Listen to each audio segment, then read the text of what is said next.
meus queridos alunos do 8º ano e da Educação de Jovens e Adultos. Estamos aqui mais uma vez para mais uma aula de ciências e hoje nós vamos falar sobre o tema sexo, saúde e sociedade, tá, gente? Este tema se refere ao capítulo 9 do livro de vocês, tá certo? E o que esse tema traz de discussões para hoje? Vamos conversar, gente. O que nós vamos conversar hoje sobre este tema? Nós vamos falar um pouquinho sobre planejamento familiar, métodos contraceptivos e, para fechar a nossa aula, eu vou mostrar para vocês um pouquinho sobre o projeto Pobreza Menstrual, tá certo? Então vamos lá? Preparados? Muito bem. O que seria o planejamento familiar? Gente, o planejamento familiar, ele é uma prática, né? Que antigamente não se discutia muito, né? E estava mais concentrado nas classes sociais com condições financeiras mais acessíveis. Mas hoje, gente, com a tecnologia, com a evolução, com o acesso à informação, é possível fazer planejamento familiar independente das condições financeiras de uma família. Por que isso? Porque, gente, para se fazer planejamento familiar, você precisa ter acesso aos métodos contraceptivos. E o que é planejamento familiar, gente? O planejamento familiar é quando uma família, ela consegue decidir quantos filhos ela quer ter, qual é a distância entre um filho e o segundo filho, não é? Ou 3, quer ter 1, quer ter 2, quer ter 3, né? E geralmente as pessoas decidem a quantidade de filhos de acordo com as suas condições financeiras, não é isso? Então, o planejamento familiar, ele é muito legal porque ele te permite você conseguir construir sua família, né? Adequadas às suas condições financeiras, sociais, né? E assim vai, tá? Hoje em dia, ninguém fala mais em querer ter 5 filhos, 6 filhos, 7 filhos, 4 filhos já é o máximo que as pessoas decidem ter, justamente por causa dessa correria que é o mundo, né? Que é a vida. A vida social, ela é corrida e você precisa ter tempo para criar seus filhos. E nada melhor do que entender que um filho, ele vem para a família para melhorar, ele é motivo de alegria, não é isso? Então a melhor coisa que tem é a gente engravidar, é a gente ter o filho quando a gente está preparada totalmente, completamente. Como é que eu vou estar preparada completamente? A gente liga às questões psicológicas, né? O grau de maturidade daquela família, quando eu falo a família do homem e da mulher, né? O parceiro certo, não é isso? Então tudo isso leva-se em consideração. E por último e não menos importante, as condições financeiras, não é isso? A gente tem uma quantidade de filhos onde esses filhos conseguem entrar no nosso planejamento financeiro, quanto é que eu ganho, quantos filhos eu vou conseguir sustentar, não é isso? E tão legal, pessoal, conseguir conhecer sobre esse tema ainda aí na idade de vocês, 13 anos de idade, olha, que legal, vocês já vão ter uma ideia do que é planejamento familiar e a importância dele para a nossa felicidade, para a felicidade plena, a felicidade completa, não é isso? Nada melhor do que ter uma família planejada, tá certo? Ok? Então, como é que a gente planeja uma família? Primeiramente, conhecendo os métodos contraceptivos, ok? E o que são métodos contraceptivos, professora? Bom, gente, a contracepção, né, ela está relacionada à questão do evitar a gravidez, né? Não que a gravidez seja um acontecimento fatal, ruim, não. A gravidez, ela é um acontecimento tão mágico, tão perfeito, que ela precisa acontecer no momento certo da nossa vida, tá? E às vezes, quando a gente não tem uma orientação, né, adequada, suficiente, a gente não consegue entender o quanto é mágico esse esse período, né? E às vezes a gravidez ela pode acontecer antes do esperado, né? Em momentos onde nós não estamos totalmente preparados para aquele momento, né? Por isso que é importante a gente conhecer os métodos contraceptivos para evitar a gravidez, para evitar que esta gravidez ela aconteça em períodos das nossas vidas onde nós não estamos preparados. E eu posso dizer com toda certeza aqui para vocês que este período de vocês, né, 13 anos de idade, é um período muito mágico, é um período muito especial, porque eu chamo de adolescência, né? E é o período onde vocês estão conhecendo o corpo de vocês, vocês estão conhecendo o funcionamento dos hormônios, não é? Lembram lá dos nossos capítulos nas aulas passadas, lá falando sobre reprodução humana, falando sobre os hormônios, sobre as fases da vida, tá certo? Então, para que vocês cheguem na fase adulta, um adulto pleno, um adulto completo, vocês precisam compreender sobre estas fases da vida. Nós temos a fase da infância, que precisa ser vivida de forma plena, né, com plenitude. Como assim, professora? Onde vocês podem aproveitar esta fase para brincar muito, para poder aguçar a imaginação, não é isso? Para aprender. Então, na fase da adolescência, vocês simplesmente não vão deixar a infância, a brincadeira de lado, vocês vão somente amadurecer mais a questão da vida de vocês. É uma fase onde vocês vão se conhecer, porque os hormônios sexuais, né, eles começam a ser ativados, a estar ali à flor da pele, e vocês precisam entender estas mudanças hormonais do corpo de vocês, não é isso? Então, antes da gente falar de métodos contraceptivos, gravidez, sexo, antes de tudo isso, vocês precisam olhar para dentro de vocês e conhecer o corpo, conhecer o funcionamento. Isso eu digo para os meninos, né, que estão começando a compreender o que é ejaculação, né, e estou falando com as meninas que estão começando a compreender o que é a menstruação. E a menstruação, ela é um ciclo. Ela faz parte de um ciclo mensal, ela acontece todos os meses e as meninas precisam conhecer isso, entender quais são as datas da sua menstruação, o seu ciclo menstrual, os seios, né, que estão ali se formando, o corpo está mudando. Então, tudo isso vocês precisam levar em consideração. Por isso, o primeiro método contraceptivo que eu vou falar aqui para vocês, né, método muito aceito e muito legal, porque ele evita a gravidez 100%. Primeiro método contraceptivo é a abstinência sexual.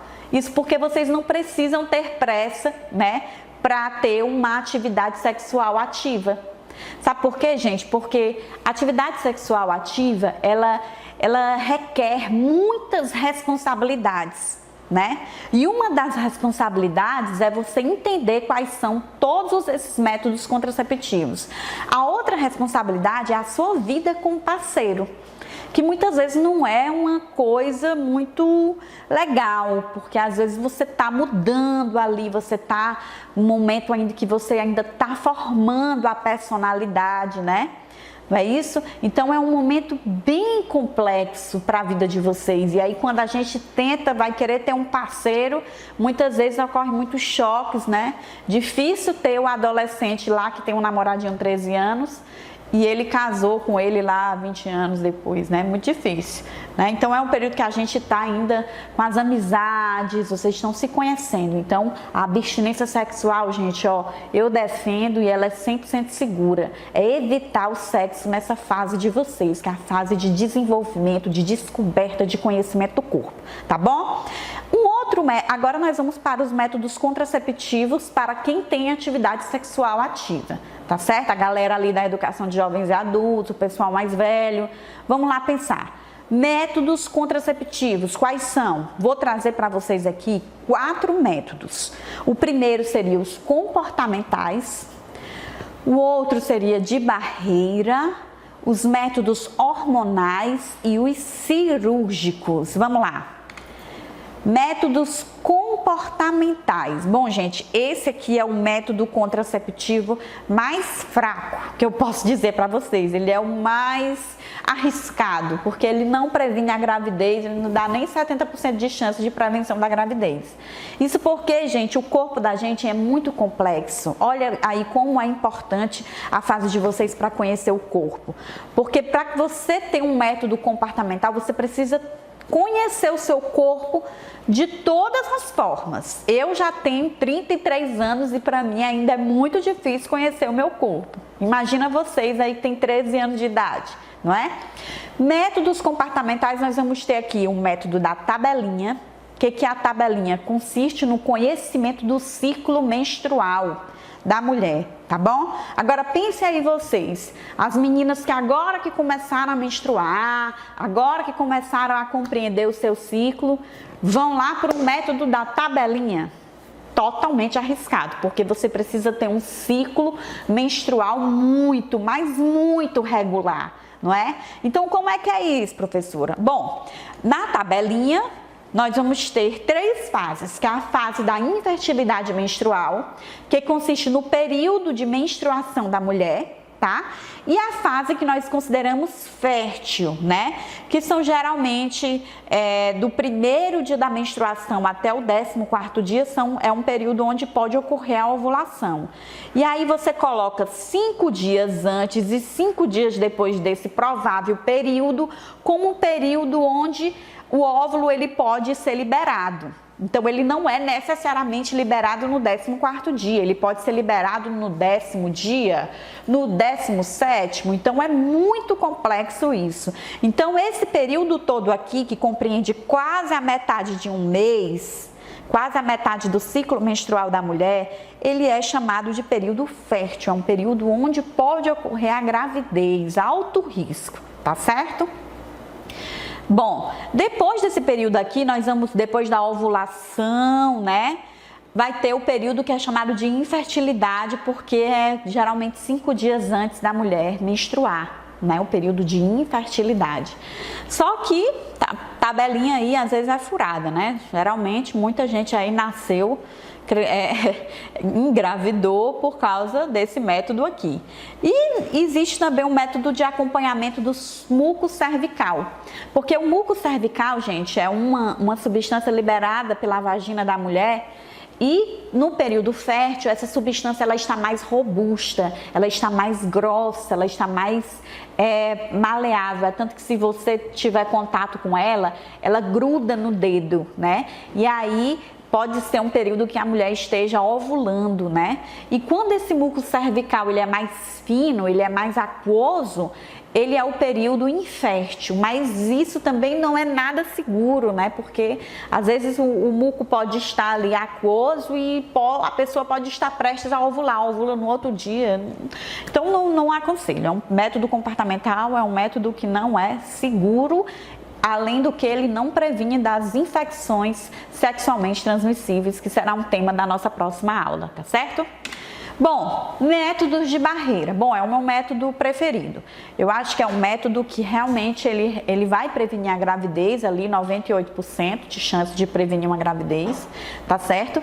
E além dele prevenir a gravidez, nós vamos ter aqui 2 métodos de barreira que vão prevenir contra as infecções sexualmente transmissíveis, tá certo? Aqui nós vamos ter o preservativo masculino, que consiste em uma borracha, né, onde você coloca ali no pênis ereto, sobre o pênis ereto, e os espermatozoides eles ficam retidos aqui nessa região aqui da ponta da camisinha, tá certo? E o preservativo feminino, que é inoculado ali na vagina da mulher, e os espermatozoides ficam retidos aqui dentro desta borracha aqui, deste plástico, tá certo? Então são 2 métodos de barreira que, além de prevenir a gravidez, porque impede que o espermatozoide chegue até o óvulo, eles ficam retidos ali dentro da borracha, eles previnem contra as infecções sexualmente transmissíveis, certo? Aqui nós vamos ter também o diafragma, que também vai impedir a chegada do espermatozoide até o óvulo, tá certo? É inoculado dentro da vagina da mulher. Quando é colocado espermicida nele, ele vai, além dele impedir essa chegada do espermatozoide até o óvulo, ele também pode matar os espermatozoides, né? Inativar esses espermatozoides por causa do espermicida. Então, são métodos de barreira, são métodos mais eficazes, tá certo? Existe um outro método chamado de DIU, né, que é o dispositivo intrauterino. Nós temos dois tipos de DIU, que é o DIU de cobre, que é um DIU não hormonal, né, que é colocado ali dentro do útero da mulher e ele impede que os espermatozoides cheguem até o óvulo, tá certo? Ele inativa esses espermatozoides, tá certo? E não usa hormônio nenhum, tá certo? E nós temos o DIU hormonal. Esse DIU hormonal, além dele impedir essa chegada dos espermatozoides até o óvulo, ele libera hormônios, né, que vai influenciar na questão da ovulação, tá certo? Então, como é que acontece isso? O DIU, gente, ele é um dispositivo que ele deve ser colocado pelo profissional da saúde, o ginecologista, a ginecologista. Então, para se usar esse dispositivo, você precisa ir no médico, o médico tem que colocar de forma adequada. Muitas vezes ele pode causar inflamações no útero e ele pode ser expulso do útero naturalmente, né? Então, o DIU, ele é um dispositivo eficaz, mas que tem que ter acompanhamento médico para poder utilizá-lo, tá certo? Além do que ele não previne contra as infecções sexualmente transmissíveis, tá certo? Ele é mais adequado para quem tem parceiro fixo, né? As pessoas que já estão ali casadas, com relacionamento estabelecido, enfim. É isso. E nós temos os métodos hormonais. Os métodos hormonais, eles consistem nos métodos que utilizam hormônios para evitar a ovulação, tá certo? Eles influenciam na ovulação da mulher. A mulher continua, existem hormônios, né? Existem comprimidos que permitem que a mulher menstrue ainda todos os meses, né? Liberando apenas as camadas do útero que são formadas ali, o endométrio. Mas existem outros métodos hormonais que a mulher muitas vezes nem menstrua, né? A mulher muitas vezes nem menstrua. Então, são vários métodos hormonais. Nós temos as injeções, né? Nós temos os adesivos, nós temos os comprimidos. Então, depende de cada pessoa, né? Existem comprimidos que vão ter hormônios sintéticos, existem comprimidos que vão ter hormônios naturais. Então, depende muito do corpo da mulher, né? Então, para se usar esses métodos hormonais, você precisa ter acesso a um ginecologista e ele vai saber qual é o método mais adequado, tá bom? E para fechar os tipos de métodos anticoncepcionais, né? Contraceptivos, nós vamos falar dos métodos cirúrgicos. Nós temos dois métodos cirúrgicos aqui, que seria a esterilização, tá certo? Tem no livro de vocês, que é simplesmente um corte, uma sutura aqui nas tubas uterinas da mulher, impedindo que o óvulo que é produzido aqui nos ovários, ele chegue até o útero e seja fecundado. E nós temos aqui também, né, a vasectomia, que seria um corte aqui no ducto deferente do homem, tá? É uma cirurgia bem mais simples do que a esterilização, né? E ela pode ser reversível, tá certo? A vasectomia é mais fácil de ser reversível, a esterilização também pode ser reversível, mas pode ter um grau de dificuldade maior. E aqui na vasectomia há um corte aqui no ducto deferente, impedindo que os espermatozoides cheguem, né, e sejam liberados ali na vagina da mulher. Ok? Métodos cirúrgicos. Para fechar a nossa aulinha, tá certo? Relaxados aí, todo mundo aprendeu sobre os métodos contraceptivos, sobre a importância do planejamento familiar. Eu trouxe um tema que ele é muito interessante porque trata-se do cuidar da mulher, do cuidado que nós temos que ter com as mulheres do nosso planeta, né?